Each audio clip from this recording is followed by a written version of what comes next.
पूजा स्थल विशेष प्रावधान अधिनियम 1991 को चुनौती देने वाली याचिका पर सुप्रीम कोर्ट सुनवाई के लिए तैयार हो गया है। सुप्रीम कोर्ट ने इस मसले पर केंद्र सरकार को नोटिस जारी कर जवाब मांगा है। दरअसल बीजेपी नेता और एडवोकेट अश्विनी उपाध्याय ने इस एक्ट की संवैधानिक वैधता को चुनौती दी थी।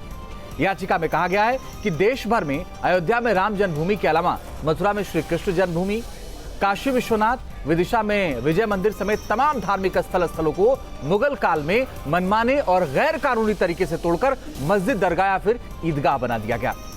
इन पर कहीं अदालती तो कहीं सामाजिक अधिकारों को लेकर धार्मिक विवाद चल रहे हैं। लेकिन 1991 में बगैर दोनों पक्षों से बातचीत किए सरकार ने यह अधिनियम पारित कर दिया था। केंद्र को ऐसा अधिकार नहीं है कि वो लोगों को कोर्ट जाने का रास्ता ही बंद कर दे। हाई कोर्ट और सुप्रीम कोर्ट का दरवाजा खटखटाने का संवैधानिक अधिकार से किसी को वंचित नहीं किया जा सकता। केंद्र सरकार धार्मिक स्थल पर आक्रमणकारियों के अवैध कब्जे और अतिक्रमण को कानूनी जामा नहीं पहना सकती। कोर्ट का दरवाजा बंद नहीं किया जा सकता क्योंकि वो सबका संवैधानिक अधिकार है। कांग्रेस सरकार के काल में बने इस कानून पर सवालिया निशान लगने शुरू हो गए हैं। क्या है कानून और आगे क्या हो सकता है, आज अपने खास मेहमानों से हम यही समझने की कोशिश करेंगे। लेकिन पहले आपको एक रिपोर्ट दिखाते हैं।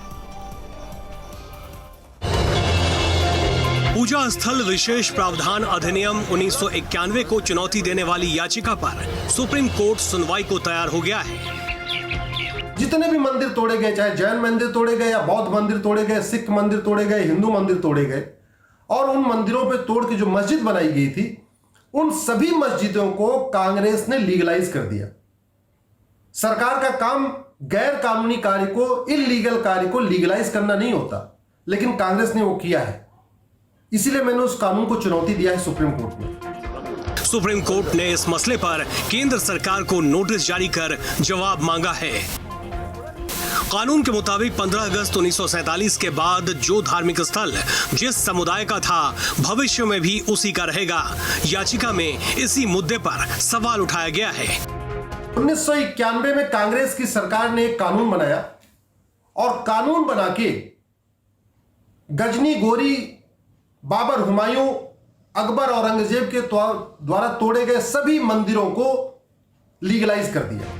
हालांकि मुस्लिम पक्षकार कहता रहा है कि इस तरह की जिरह अदालत को सैकड़ों साल पुराने मामले में उलझाना चाहता है। अब इस कानून को खत्म करने की या उसकी समीक्षा की जो बात की जा रही है, मुझे लगता है कि अगर इस कानून को खत्म किया जाएगा तो फिर से उसी विवाद को पैदा करने की कोशिश की जाएगी जिसको 1947 में खत्म करके एक कानून और एक एक्ट 1991 में बनाया गया। मेरा ये मानना है कि इस कानून के जरिए से बड़े बड़े फसादात, बड़े बड़े जो मजहबी झगड़े हैं वो अभी तक दबे हुए हैं। काशी मथुरा के मंदिरों की लड़ाई की राह में ये कानून सबसे बड़ा रोड़ा है। मथुरा को इस कानून के दायरे में रखा गया। कहने का मतलब कि मथुरा के मामले में आप कोर्ट जा ही नहीं सकते, आप भद्रकाली के मामले में अदालत जा ही नहीं सकते। सरकार का कार्य कोर्ट का दरवाजा बंद नहीं करना है। बाकी जगह हैं, जो बाकी धार्मिक स्थल हैं, उन पर जमीन के मालिकाना हक को लेकर हिंदू पक्ष की लड़ाई कमजोर पड़ रही थी क्योंकि कहीं ना कहीं यह कानून उसके आड़े में आ रहा था। Team news state. और इसी पर बात करने मेरे साथ राकेश पांडे जी जुड़ रहे हैं, संविधान विशेषज्ञ हैं और वरिष्ठ वकील भी हैं। यतिमा चेतानंद सरस्वती मेरे साथ जुड़ रही हैं, हिंदू धर्मगुरु हैं। हाजी मोहम्मद सलीस साहब मेरे साथ जुड़ गए हैं, मुस्लिम धर्मगुरु हैं। आलोक अवस्थी जी मेरे साथ जुड़ गए हैं, भारतीय जनता पार्टी के प्रदेश प्रवक्ता, भारतीय जनता पार्टी का पक्ष रखेंगे। आप सभी का बहुत बहुत स्वागत है। और मेरे साथ थोड़ी ही देर में कपीश कुमार भी जुड़ेंगे जो कि समाजवादी पार्टी के प्रवक्ता हैं, और मेरे सहयोगी अरविंद सिंह भी जुड़ेंगे, उनसे भी हम बात करने की कोशिश करेंगे। राकेश पांडे जी, माननीय सुप्रीम कोर्ट तैयार हो गया इस पूरे मामले पर सुनवाई के लिए। अब सीधा सीधा सवाल यह है कि जब यह तर्क दिया जाएगा कि भाई दोनों पक्षों को सुने बगैर ही एक कानून बना दिया गया, मतलब आपने कोर्ट जाने का रास्ता ही बंद कर दिया, यह कैसे संभव है?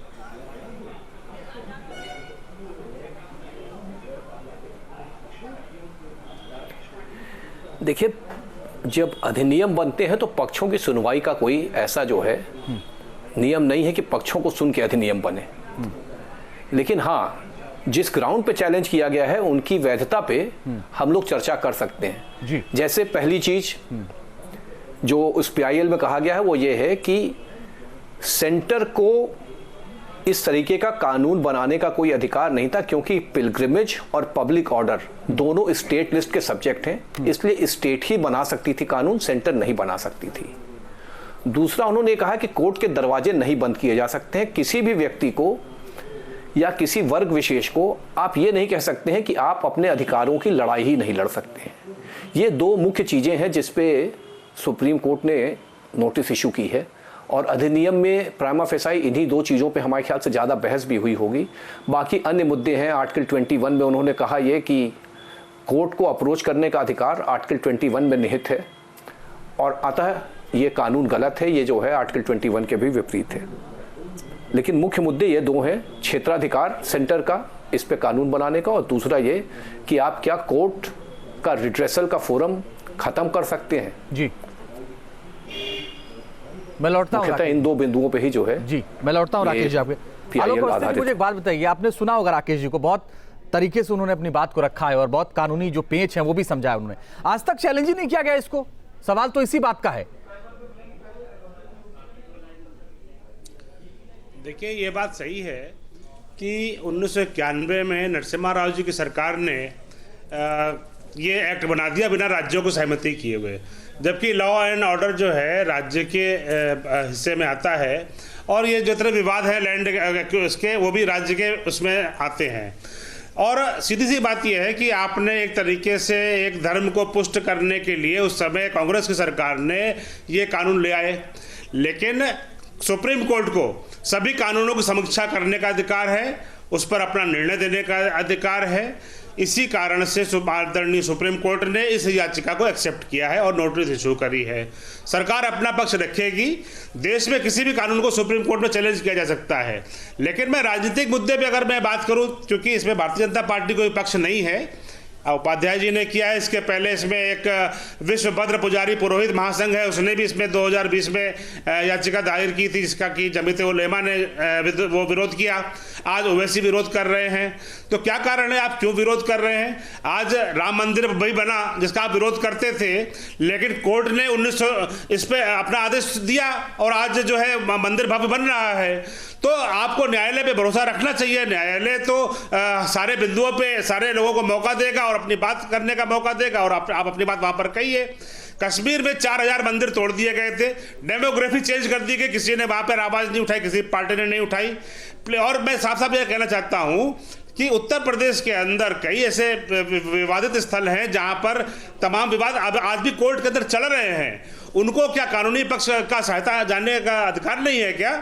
खाली ये बंटी और बबली जो है कभी हर बार चोला बदल लेते हैं, कभी जनेऊ पहन लेंगे, कभी जो मजारों में जाकर मत्था टेकेंगे, कभी जो है जाकर चर्च में बैठ करके पनिशमेंट के बाद चैलेंज करने में लेट हो गया। आप जब ये मान रहे हैं कि बिना राज्यों की सहमति के बन गया और नहीं बन सकता था, तो अब तक क्यों नहीं चैलेंज किया गया? आप ये मानते हैं कि आप लोगों ने लेट किया? नहीं, देखिए, इसमें आप लोगों का मतलब है कि भारतीय जनता पार्टी को आप इसमें मत लाइए। ये सभी का अधिकार है, कोई भी जा सकता है। सभी का अधिकार है। जो भी लोग गए हैं वो इंडिविजुअल कैपेसिटी पे गए हैं। अभी भी अश्विनी उपाध्याय ही गए हैं, अभी भी अश्विनी उपाध्याय ही गए हैं।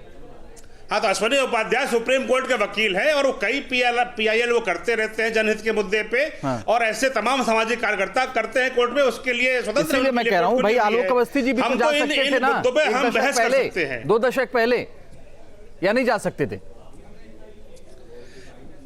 नहीं, मेरा ये कहना है कि सबको कोर्ट जाने का अधिकार है, कोर्ट से न्याय मांगने का अधिकार है। जो भी कानून इस तरह के आड़े आते हो, जिसको जो सबको सामाजिक न्याय ना मिल पा रहा हो, उनको जरूर कोर्ट में जाकर के जाना चाहिए और कोर्ट को उस पर निर्णय लेने का अपना पूर्ण अधिकार है। चलिए ठीक है, मैं आपके पास लौटता हूं अगला सवाल लेकर के। लेकिन हाजी मोहम्मद सलीद साहब, मुझे एक बात बताइए, कोर्ट अगर कोई जा रहा है उसमें आपत्ति क्या है? क्यों इस तरह के बयान आ रहे हैं असदुद्दीन ओवैसी के, बाकी लोगों के, नहीं जाना चाहिए और ये तो गड़े मुर्दे उखाड़ने वाली बात है?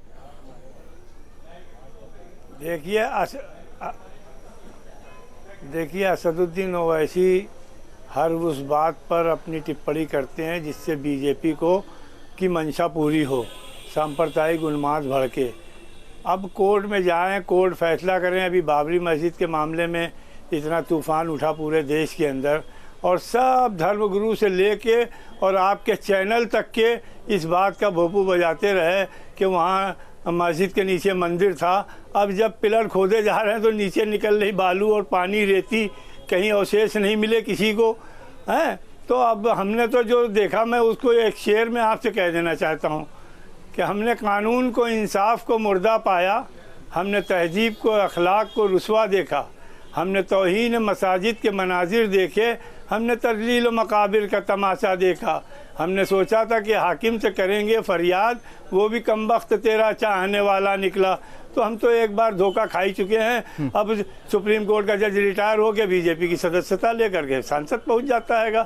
तो अब ये हमारे देश में कहने की बातें रह गई हैं। अब इसका विरोध और इसका रहे हैं। वो जब चुनाव आता है किसी, नहीं, मैं बिल्कुल सहमत हूँ। किसी भी स्टेट आपके चैनल का उपयोग कर रहे हैं और माननीय उच्चतम न्यायालय ने कहा कि अवमानना कर रहे हैं और दिया है, कहा कि अवमानना कर रहे हैं, पर कोई सवाल नहीं हो सकता। अवमानना कर रहे हैं, कोर्ट के निर्णय पे कोई सवाल नहीं हो सकता उसके फैसले पर। इस तरह की बात नहीं की जा सकती है जी। नहीं, क्यों नहीं उठ सकता है? इस तरह का ये उठाने का क्यों नहीं उठ सकता है? इन्होंने सारी बात जो तारीखदान लिखेंगे तब मालूम होगा, इतिहास में जब लिखा जाएगा, इतिहास में लिखा जाएगा कि ताकत है जिस मस्जिद को चाहो तोड़ के कब्जा कर लो आप। ताकत है जिस मस्जिद को चाहो तोड़ के कब्जा कर लो। मूर्तियां मिली, तुमको हक है, हमें जिंदा भी जला सकते हो, क्योंकि तुम जुल्म को कहते हो कलाकारी है। वहाँ पर इस देश से नहीं, संविधान से जो समान कलाकृतियां निकली है, भगवान की मूर्तियां निकली है, तमाम अवशेष संविधान से नहीं बना के आपको ले चलो, दिखाऊंगा वहाँ क्या क्या निकला है, आपकी तसल्ली हो जाएगी। कृपया भ्रम मत फैलाइए यहाँ पर, और माननीय उच्चतम न्यायालय का अवमानना मत करिए। उच्चतम न्यायालय ने इस पर संविधान पीठ ने निर्णय लिया है, आपको इसकी समीक्षा करने का अधिकार बिल्कुल नहीं दिया है। और न्यूज स्टेट चैनल का आप उपयोग मत करिए।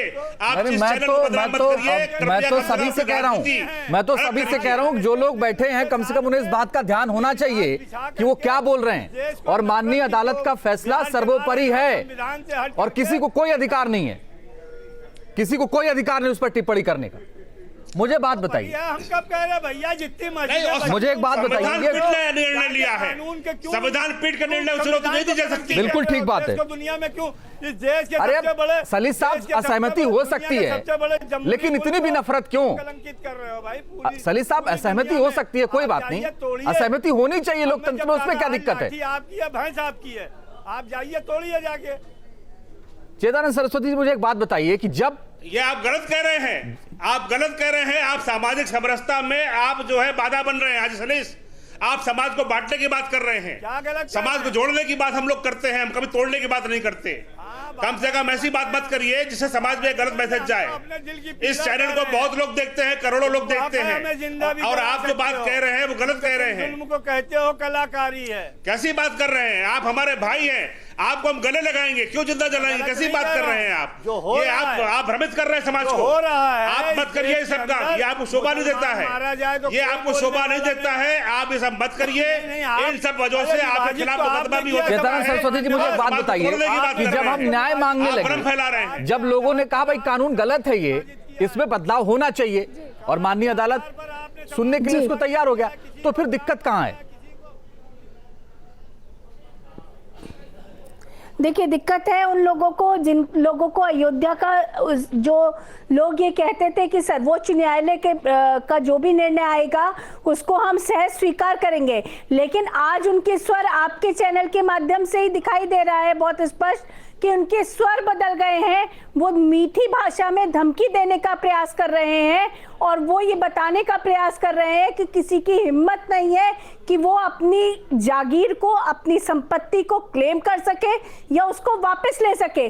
कौन नहीं जानता कि यार 1000 वर्ष तक आक्रमणकारियों ने सनातन संस्कृति को नष्ट और भ्रष्ट करने का कार्य किया। कितने मंदिर तोड़ दिए गए, कितने, सोमनाथ का मंदिर इसका सर्वोच्च उदाहरण है। आप कश्मीर की बात करते हैं, अभी मेरे से पूर्व जो वक्ता बोल रहे थे वो कश्मीर का उदाहरण दे रहे थे। आज भी शंकराचार्य टिले को, जो शंकराचार्य पहाड़ है उसको, उस चोटी को सुल्तान टिला नाम दे दिया जाता है, और ये आजादी के बाद होता है। उसके बाद 91 में हम पर एक एक्ट थोप दिया जाता है कि हम हमारे ऊपर जो आक्रमण हुआ, हमारा जो दमन चक्र चला हमारे ऊपर, हम उसके चिन्हों को मिटाने का प्रयास नहीं कर सकते। तो ये शोषण, ये तुष्टीकरण की राजनीति जिन लोगों ने करी, उन लोगों आज उन लोगों के पेट में दर्द है। देखिए, सत्य आज नहीं तो कल सामने आएगा। आज तक लोग सोते रहे तो कोर्ट नहीं कहना, आप ये भी तो समझिए ना। बिल्कुल बिल्कुल, मैं अंजीत जी, मैं बिल्कुल इस बात को कह रही हूँ, इसमें सभी दोषी हैं, हम स्वयं भी दोषी हैं कि हम अपने अधिकारों के प्रति सचेत नहीं थे। लेकिन अगर आज हम में से उठकर कोई हमारा भाई गया है जी, तो उसका समर्थन करना चाहिए। ठीक है, ये एक बहुत अच्छी कपिल श्रीवास्तव जी भी मेरे साथ जुड़ गए हैं, समाजवादी पार्टी के राष्ट्रीय प्रवक्ता। बहुत बहुत स्वागत है कपिल जी आपका। आप एक अच्छे वकील भी हैं, इसलिए आपसे एक बात समझना चाहता हूं कि जब कोई कानून बना, कहा जा रहा कि कानून थोप दिया गया, और ये तो इसमें राज्यों की परमिशन ली नहीं गई।